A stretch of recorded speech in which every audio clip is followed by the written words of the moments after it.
Welcome everyone. We are starting the webinar now.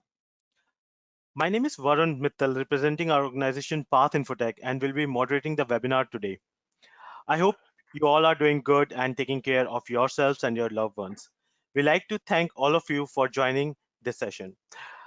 Today's webinar is on how digital transformation and analytics opportunities can help to reshape the future of hospitality. Before we get started, just a little housekeeping. Your lines will remain muted during this session just to avoid background noises and distraction. If you have any questions during the presentation, please type them into the question box in your control panel and we will address your questions at the Q&A time at the end of the session. The session is being recorded and we will share the recording with all the attendees post the webinar. As we all know that hospitality is one of the major sectors hit by the COVID pandemic. With the things now slowly going back to normal, top of the mind questions for any hospitality business owner is how they rebound, recover, and rebuild their businesses, welcoming customers back to the fold. I would like to share with you some data points we came across recently. In a survey, 63% of diners expressed that discounts and promotions plays an important role when considering restaurants' ordering options.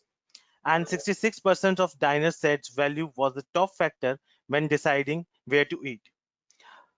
Most of us are nowadays, most of us are experiencing that in this new normal, contactless technology is high on the list for consumers to feel comfortable dining in again.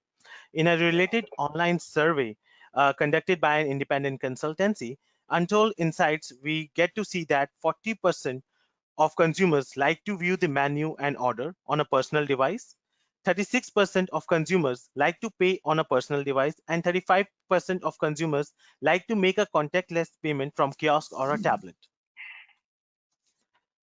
To share some more insight with this, I would like to invite Mr. Pankaj Ratra, co-founder and director Path Infotech, to join us. A little brief about Mr. Ratra.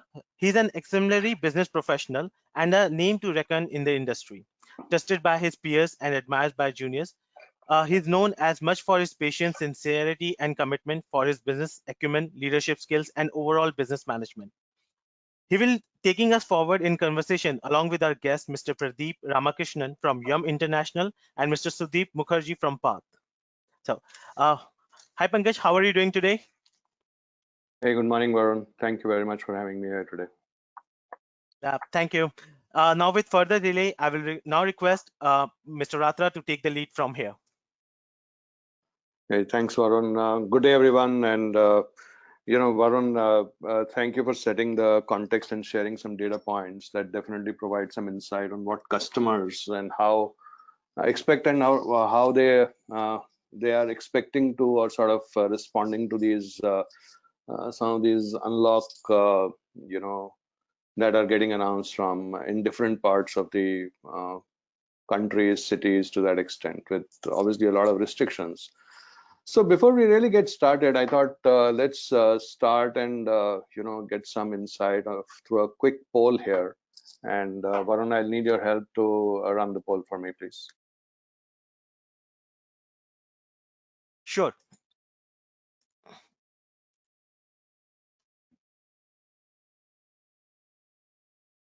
While we are listing what we're listing from a survey perspective, just thought we'll try and get some insight from you all in terms of saying that have you had to take any digital initiatives to enable your business on its road to recovery?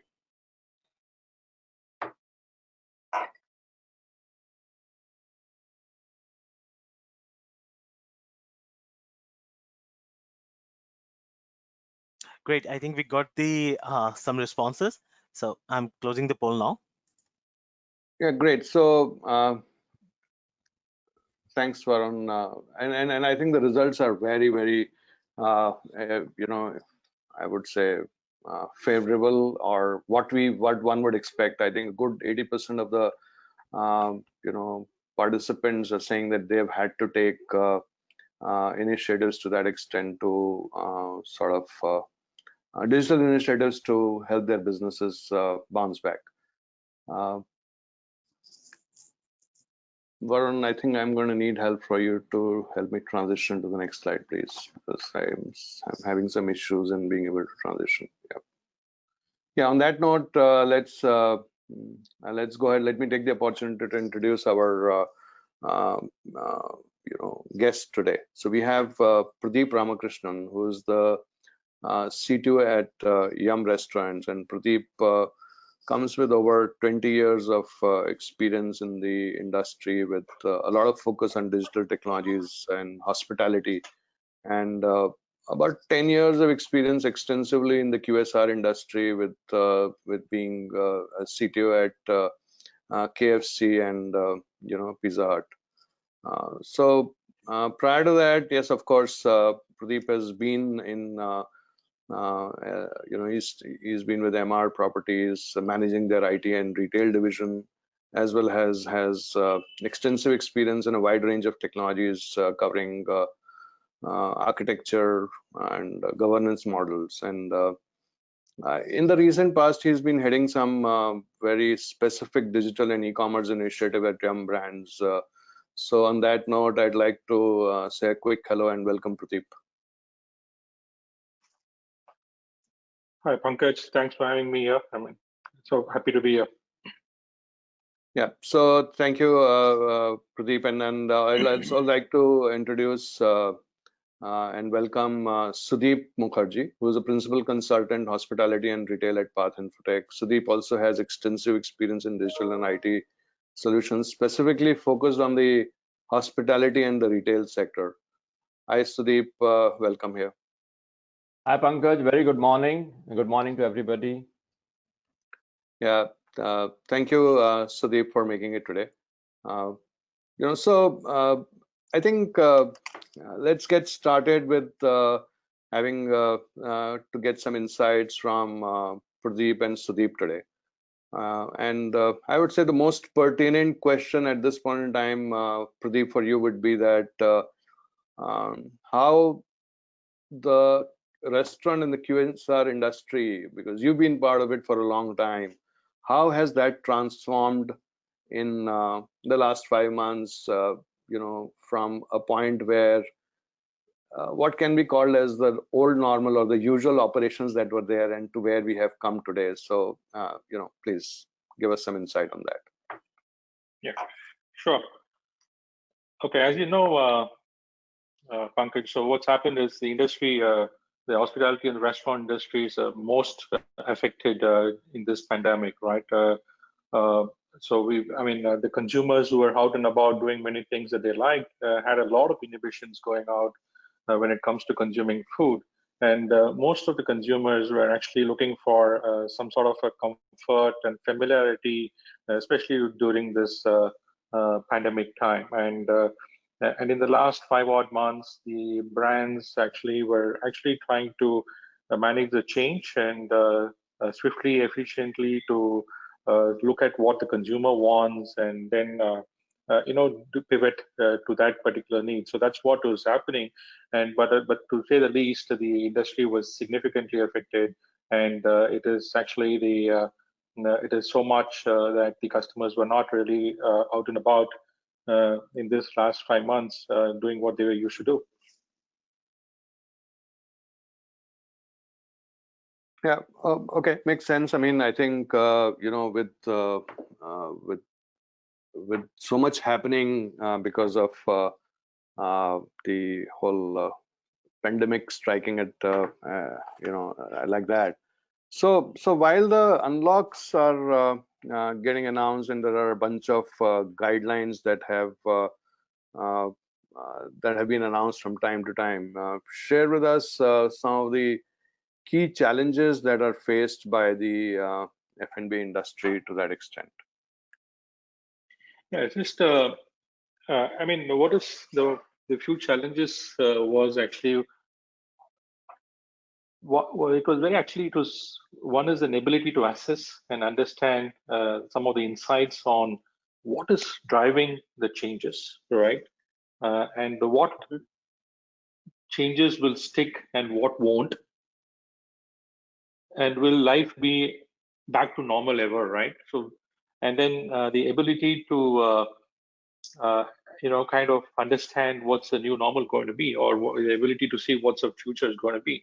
So this is primarily the challenge. So we've been speculating and assuming a lot of stuff, but one doesn't know really what is the actual normal going to be, and what is actually playing on the consumer's mind, because we have seen.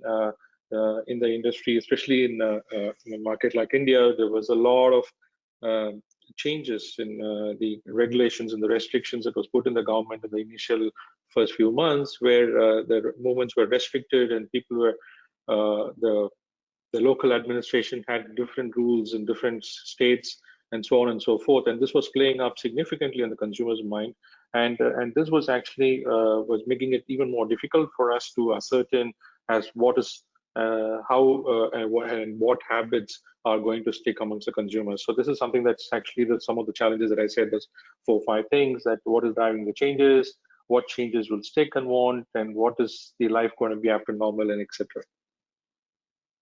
Yeah, and I think, Pradeep, while we may say that it happened in one part of the world, but if you really look at it, this is a global pandemic, and I think uh, none of us, or our, I would say, none of us have seen something like this in our lives, and I think every country uh, has responded in a different manner, and they've tried to sort of figure out how to deal with this situation. And on a day they would announce a regulation, and suddenly they would realize that this is not really adequate, and something needs to change. And then the federal would say something, and the state would say something else. So I think in that, you know, all of us have been caught in that crossfire, and like you said, I think adapting to those changes that are coming would have been, I'm hearing, would have been was a key, one of the key aspects in terms of being able to adhere to some of those challenges, coupled with some of the behavior, or the what is running in the consumer's mind, right? Yeah, absolutely. So I think that's quite interesting to know that. So Varun, I think you need your help to transition to the next slide. Somehow I'm having some issues with the transition here. So like they say, and Benjamin Franklin once said back in the day, I mean, out of adversity comes opportunities. So share with us how hospitality, and especially the F&B industry, is finding opportunities out of this adversity. I mean, Yeah, so I'll just add another quote to this because I believe that this has to be seen in tandem. So it is not the strongest or the most intelligent who will survive in this pandemic, but those who can best manage the change, right? So basically, this is actually a quote from Charles Darwin as well. So basically, what the point is, how swift are the brands equipped from their infrastructure and their ability to change is very, very important, because finding opportunity is one thing, but acting on the opportunity and capitalizing the opportunity is another thing altogether. So that's what is very, very important. And I've seen, especially in the hospitality industry, people have embraced this very quickly. Many brands that have made a very quick change in the way they've operated and the way they've been more relevant to the customers, and they've made a lot of changes, whether it's delivery or whether it is accelerating the takeaway or making us safety. How do they communicate safety and the importance of safety, etc. All that way of things. So I think that's very important, and we have seen this happening in the industry significantly. And like I said, the change is most important aspect. And while the opportunities will always be there, how are you going to uh, quickly adapt to the change is something that is very, very critical at this point in time. And we have seen brands, and we as an organization as well have made a lot of changes in the last few months to ensure that we stay relevant, we stay very nimble when it comes to making those changes to our consumers. so some of the key words that stick out of what you just said. One, obviously, change is the big driver. Agility is key, and ability to sort of reach out to customers through different channels, because it's all about last few months has been all about takeaways to that extent. So in that context, with that, if I were to say, if e-commerce has emerged as the most effective channel to serve the customers, uh, how are the restaurants and chains managing various aspects, uh, you know, uh, be it customer experience or service optimization or optimizing deliveries to that extent? I mean, there has been not everybody was equipped or prepared for the delivery model per se. So, do you want to share some sort of insights of how some of these changes have happened to that extent, and how have they been embraced by the industry at large? Yeah, absolutely. Um, so you see, what's happening is with every change that is happening, there's significant opportunity, and how do we go about and then capitalize that on that is something like, especially on the customer experience and delivery. Delivery was one area that customer were very comfortable consume as a most preferred or a sought after channel during this particular pandemic period. And so, how do we quickly uh, make ourselves delivery ready for the brand that is not been doing delivery? So it's a couple of ways that brands have been doing um, is there a, do we have a capability to start our own delivery, or is there a merit in riding the aggregator wave and then making certain, I mean, driving certain transactions through the aggregator platforms and etc. So I think what is very important here is your infrastructure, your IT systems has to be in place in order to have this changes that can be done on the fly or overnight, so that you're able to kind of put this delivery partnerships in place, whether it is to the guy, and then have your brand listed as soon as possible on these aggregated platforms or on your own channels, and then we make the brand more accessible to the customers. So that's very, very critical. So customer experience and is very important. So customer experience starts with accessibility. So how easy is your brand to access for the customers? Are you available where they are? And are they able to seamlessly order through that particular channel?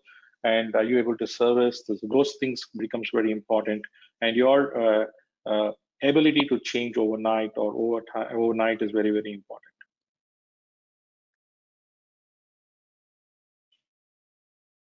Pankaj, Yeah, yeah, so I think being, yeah, I mean, you rightly said, being accessible is the first step towards the customer experience to that extent. And once you're accessible, then there's a whole chain of things that need to happen, but taking one step in a different direction, once the delivery part, and whether it was through an aggregator, or some of the organizations may have decided to put their own, make themselves directly available through an online ordering channel to that extent, which would obviously take time, but I'm sure a lot of them would have opted for the aggregator model to begin with, and then maybe come up with their own digital platforms to that extent. What are some of the other things that you all had to do for optimizing, let's say, whether redefining the menu or better inventory or waste management to that extent? Because I you think would not really want to carry everything on the menu that was there uh, all the time.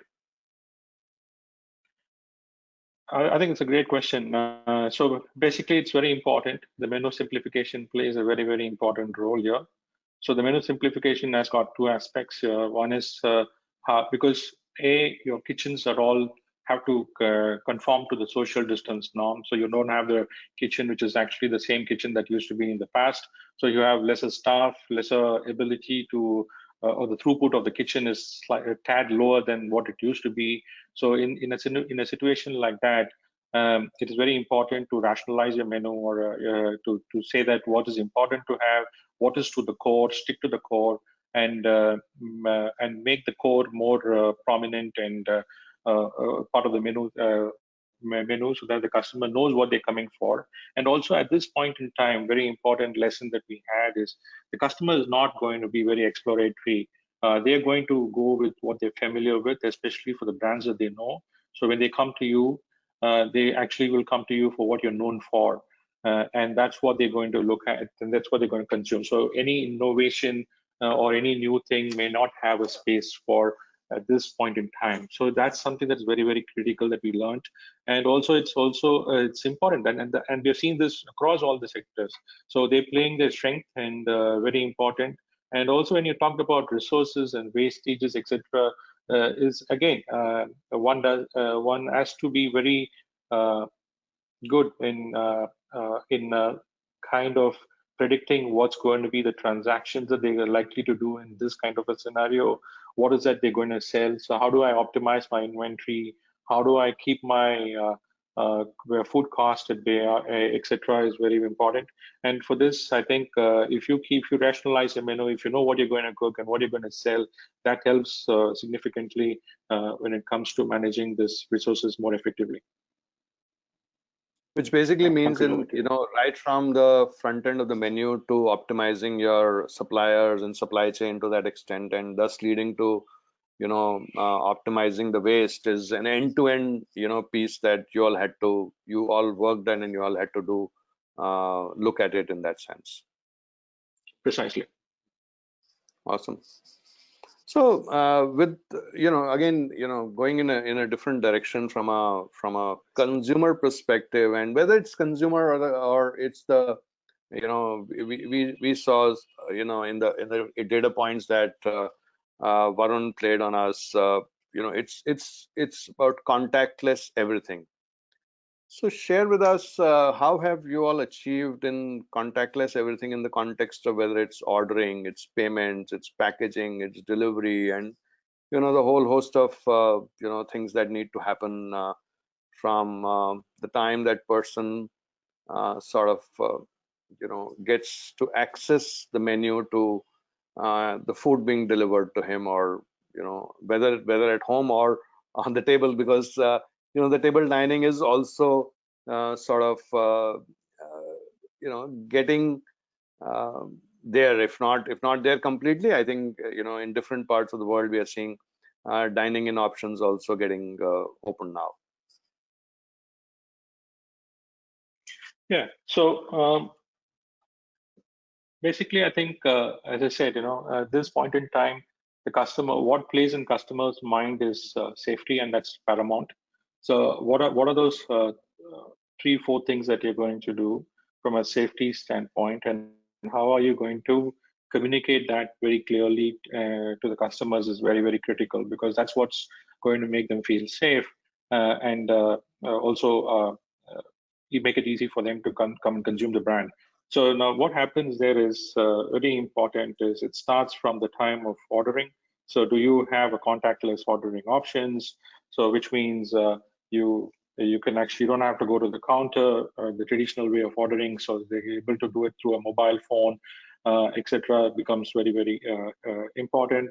And also the fact is payment, right? So there is like for us, cash on delivery was always 30% or 40% of our mix. And now how do we quickly figure out a way to do some other ways of changing this behavior? So is there a way that we can send out a SMS with a digital payment link for those cash on delivery customers, so that they can actually pay through that credit card or something, or on through a phone of their own phone, when the food arrives, right? Only after the food arrives. So things like this has to be looked at. And of course, the packaging is very, very important.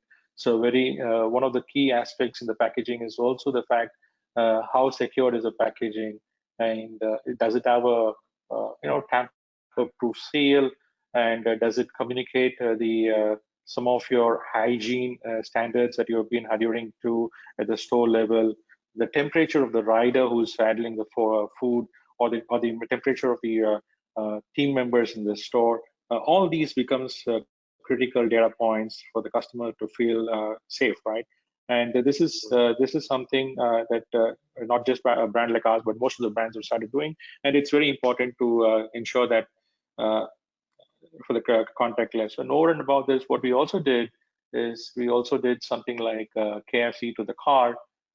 So basically, a customer can actually order KFC and enter his the car number or car registration number, and as he comes closer to the store, we go and hand over the car. I mean, the order to this car, so that it's complete contactless. He doesn't have to get out of the car, so that it's just dropped in his car, either in his back seat or his choice of where he wants to place the food.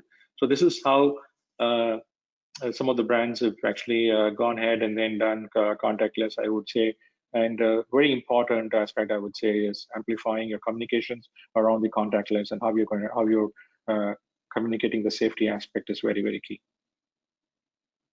Interesting. So yeah, so to the last point that you said, a lot of people are coining the term as curbside delivery, that they have had to align to. And I think I mean, a lot of innovation in that sense, Pradeep. To that extent, I think the industry is really kudos to you guys. I think you've been doing a great job in terms of innovating and making, I think, making the customer feel safe and secure is, I think, I've heard that multiple times in your narrative over the last 15-20 minutes. I think I can already feel that how important that is for you and your company and the business that you're in, that making the customer feel safe and secure in these times, I think is coming out to be the most important factor. But then moving on, as like I said, as the dine-ins start, and I'm sure in some cities they've already started, and the others they would start, there are going to be even more restrictions and things like that. And with all that reduced capacity and the norms that you have to follow, how do you see the overall business panning out, and especially from a financial performance perspective? Because dining in has always been about number of packs and how many times you're able to serve the customers, and that really determines your profitability on a day or a time of the day. So what we've seen is actually the customers are feeling now a bit more comfortable to started coming into the restaurants. However, it is a little bit, I would say, it's still the restaurant environment for dining is a bit intimidating, because of you see the staff members with the mask, and there are a lot of this signages for social distancing, and some of these seats have been blocked. So a table for 4 is now good for as a table for 2. So all these things have been there, and when you see so much things happening in a store, which is definitely not the normal that the customers were familiar with, so hence it's a bit intimidating for those customers to walk in freely and have the real experience. But however, it is currently the restaurants dining is solving more for a functional need more than an emotional need, because if you think of the past, it was actually the functional need of me feeling hungry. I want to go to the restaurant, have a food, but plus I also fulfill my emotional need where in terms of a good dining experience. But I think that emotional need aspect is tad lower at this point in time, and I think over time this will get solved as we see a line of sight on the vaccine and things like that happening. I think it'll be back to the normal is what my personal opinion is. But I think over time, if you see, it is some of the things that we need to do from a customer satisfaction and making it. How do you make it even still easy, and how do you make it easy for the customer to come in and feel safe inside the restaurant is also important. So some of the things that we have done inside a restaurant is like put in a QR code ordering. So you have a QR code, so the customer again doesn't have to go to the counter to order food. You can actually scan the QR code, go to the menu of KFC, and then order the food. And then when the food is just ready, then you can just go and pick it up from the counter. So these are some of the small, subtle changes that you bring about in your user journeys in the app or in your own assets, so that the customers feel kind of included in this whole piece. Mm-hmm. And how do you think this will pan out over a period of time from a overall performance and the financial performance of the because there's a reasonable amount of real estate and other costs associated with the restaurants to that extent. Yeah, so like I said, what is happening is what's going to happen is the dine-in is going to be, because you have a 2,000 square feet store, and effectively you're only leveraging only 1,500 square feet because Yep. the rest of the space cannot be used today. So I think this is going to actually kind of reset the development model.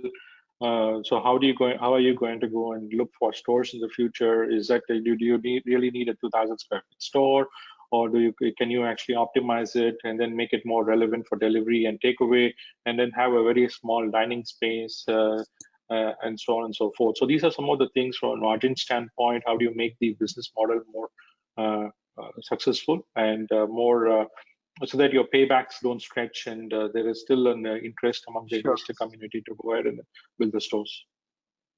Awesome. I think we had some very great insight right from So I think it's time for a quick poll before I really go to Sudip in that sense. So Varun, I'm going to need your help to run a quick poll here. Yeah, sure. The poll is on the screen.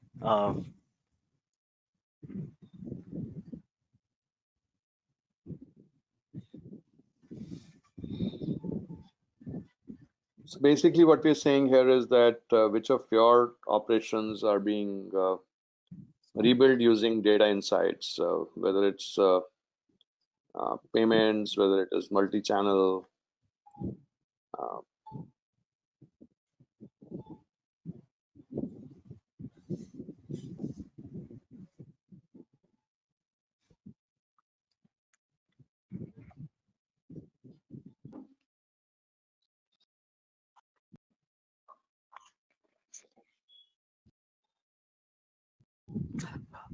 Closing the poll now. We have got the responses. So Pradeep, interestingly, I think to your point as well, it sort of endorses that all of us are, having the similar experience. A good 88% people have polled in favor of digital customer interaction as something that they've had to rebuild and focus on. And obviously, operational efficiency is obviously the next biggest to that extent. So I think interesting your alignment with whatever you've heard so far to that extent. So, before we really get to the next level, I think with all this, I mean, if you really look at it, we're generating a whole lot of data. Any restaurant and every store is generating a lot of data. And on that note, I would like to sort of turn the table to Sudip. I know, Sudip, you've been very patiently listening and to all the conversation, and by virtue of your experience of advising and consulting and working with multiple customers in that sense, this change would have also been overwhelming for you in many ways to that extent. So with so much of data being generated, there are some obviously new opportunities and sort of, I would say, responsibilities that have emerged on the F&B industry. So do you want to share some aspects on how the restaurant or the industry is responding to some of these from a data management and data security perspective? Right, Pankaj. Well, as you rightly said, that data. Data has always been generated within the transactional processing systems of any organization. But at this point in time, as the various establishments reboot and rebuild, in these situations, what has happened is they're looking at harnessing that data. Obviously, every data may not be important. So what they need to do is, what they are looking at is basically channelize the data, harness that data into effective knowledge, information and knowledge, because information is there, but definitely they need knowledge, with that kind of a knowledge, they can then apply those into the entire business process. So that is the trend. What generally, as the hospitality business division in Path is getting inquiries on, and in that entire process, obviously, data analytics is where the requirement is moving to. And at one point in time, it was purely descriptive analytics, wherein historical data, sales, revenues, labor-related data was loyalty-related data. But what we are also getting a lot of interesting inquiries is on prescriptive analytics and predictive analytics. So basically, some of our prospective customers are trying to get to know as to what if analysis, if this is what we were doing, then how better we can do. So that what if analysis has become very important. What we would rather put under prescriptive analytics. And obviously, predictive analytics is a big area where because of the entire situation, because of the entire dynamics, predictive analytics is becoming very important. And the other good thing, Pankaj, if I may say, is the analytics is no longer being considered as a novelty item. And that's very good. That's very good. Because earlier, why I'm saying novelty item is because large enterprises were kind of only looking at analytics. But now what we also having got inquiries from small, medium enterprises. So everybody is trying to see how the data they have, not only internal transaction processing system, but also the big data, which is absolutely unstructured from the social media channels, from the various aggregator channels, how all of them can be collated into a data warehouse. Sure. And further convert that into various visualizations and dashboards. So that's a big change what we are currently seeing. Sure, Sudip. So just staying on this slide, so Pradeep, with all this data coming in and various kinds of data that is coming in, would you like to share some insight in terms of how an organization needs to sort of reimagine or redesign their data model to get better insights? Because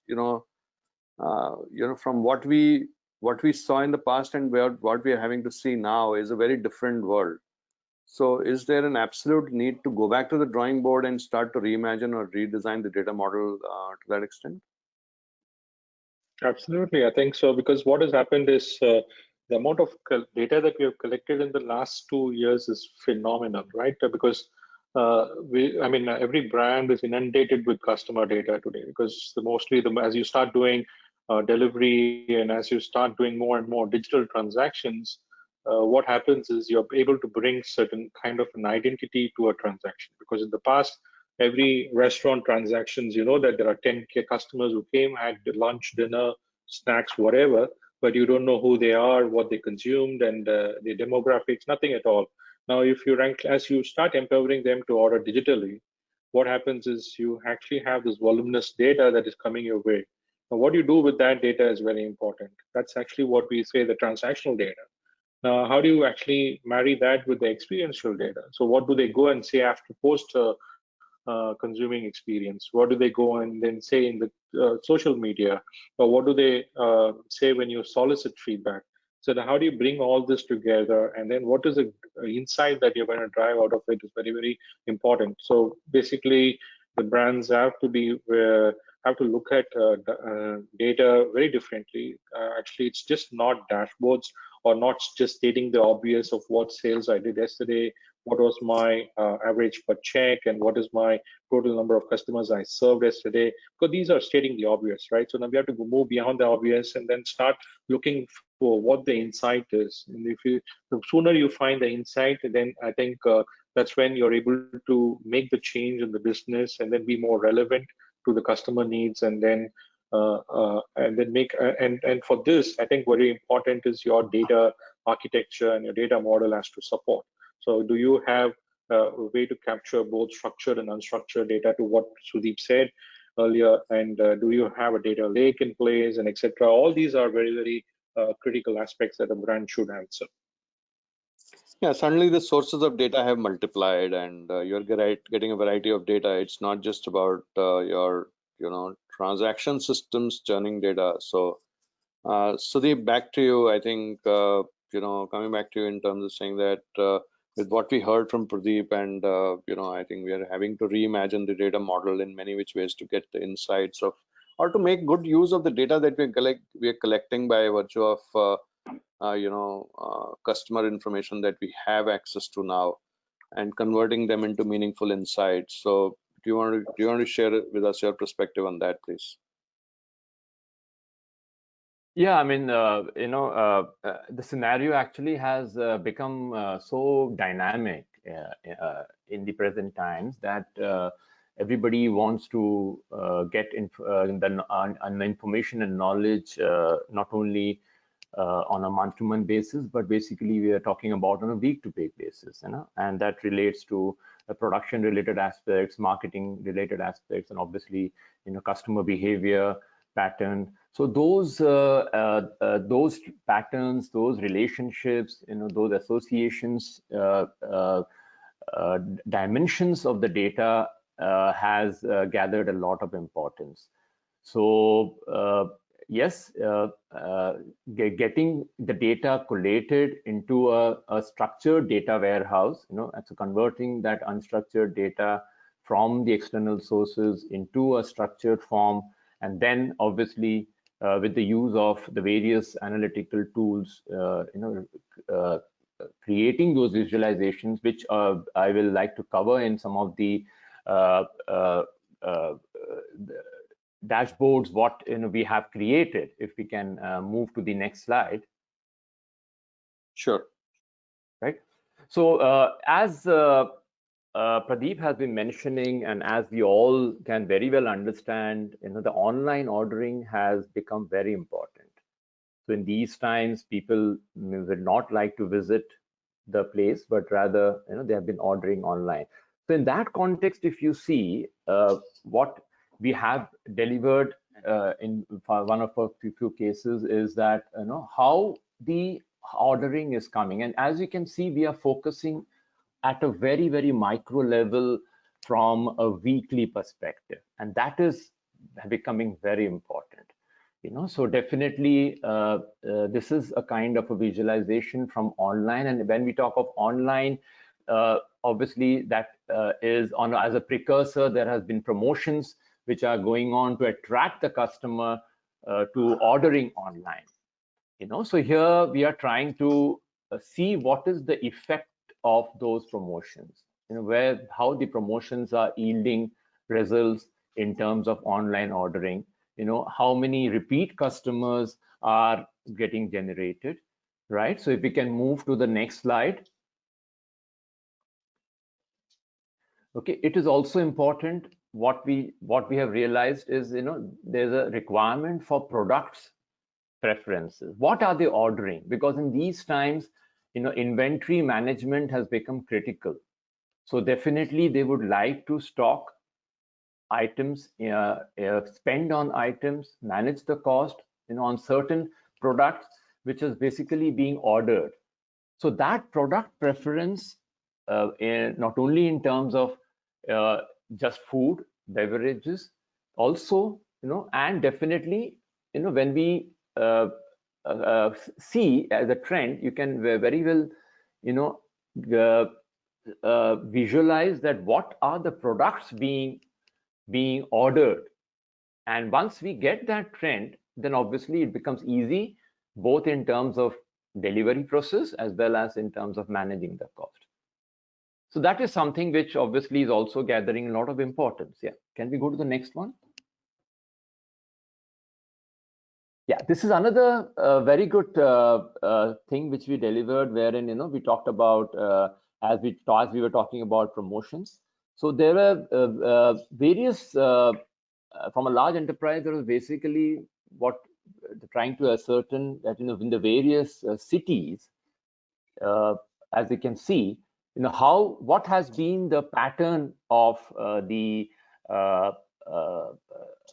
customers, who opted out of promotion, who ordered, vis-a-vis the total transaction. Because obviously, we are not talking about just the promotion part, but also in terms of the other transactions which are coming out of may not be a promotion from regular customers. So this is something which was also kind of required, and we were quite successful in giving that. And obviously, we are further kind of evaluating what else can be added, and that is something which I think can go to the next slide. Right, so there's a complete focus on the repeat customers, because that was a kind of a market niche. Okay, so in the market, to put further emphasis at a micro level, in terms of the repeat customers. So this is something which was again generated, from the data, and it is actually showing a lot of, I would say, trials and this thing. But yes, at the end of the day, it gives a lot of value to the customer in terms of planning ahead. Yep, if you can move to the next one. Yeah, the weekly emphasis continues to be very important, and a lot of KPIs again, has been kept in mind when this was visualized.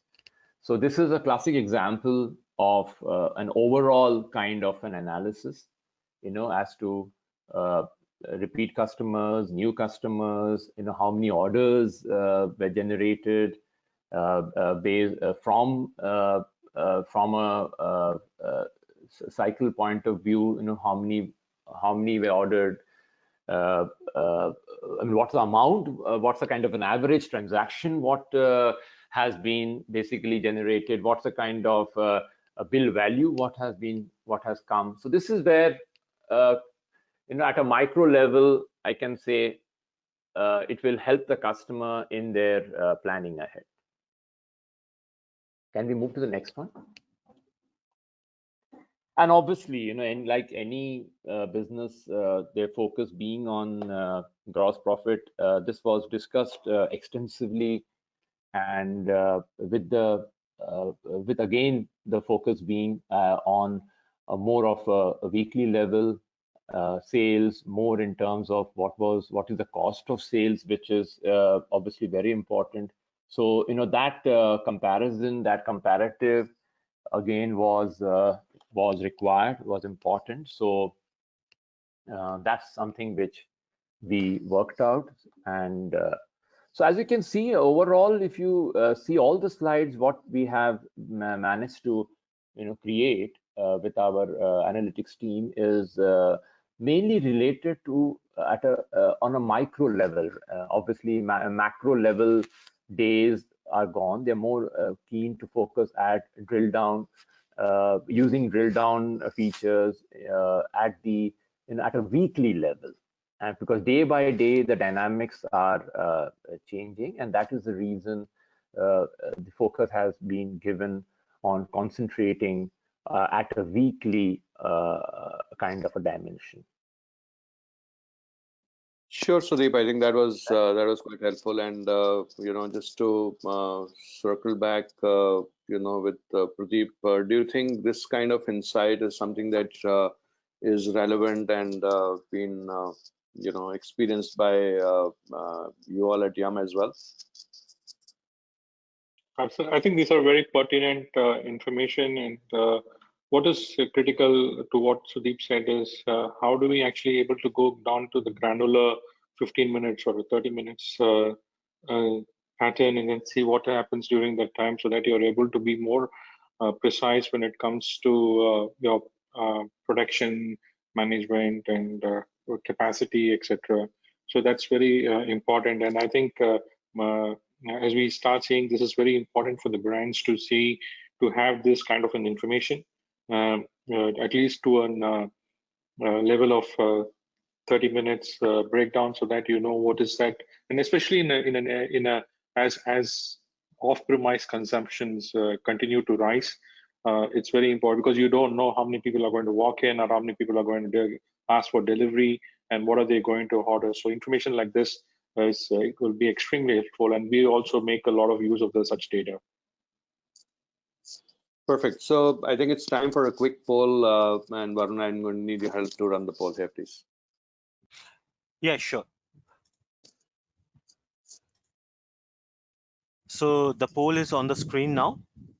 I would request the participants to give So their what we're opinions on the same. basically, yeah, Varun, thanks. So what we're basically wanting to know here is a smooth recovery process is equal to data insights, agile business strategy. So the more you have insights and how do you think we can help you is what we are really wanting to know.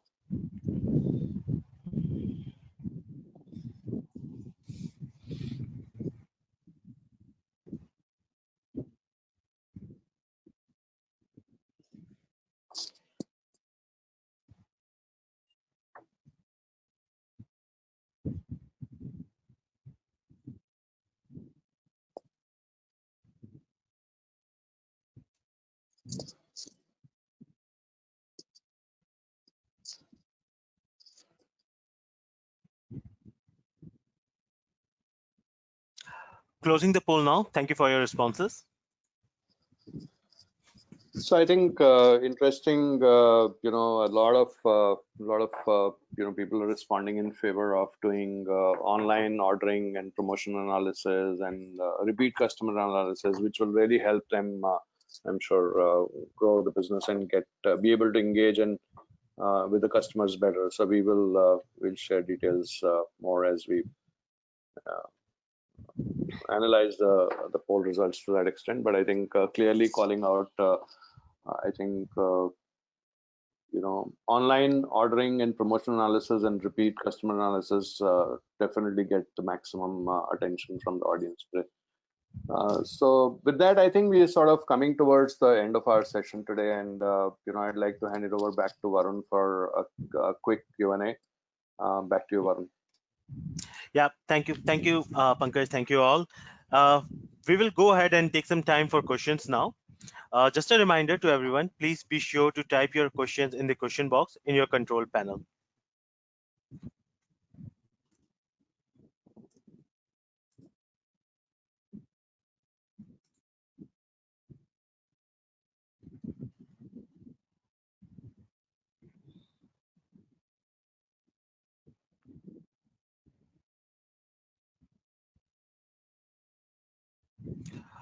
It looks like we have a few questions posted by the audience.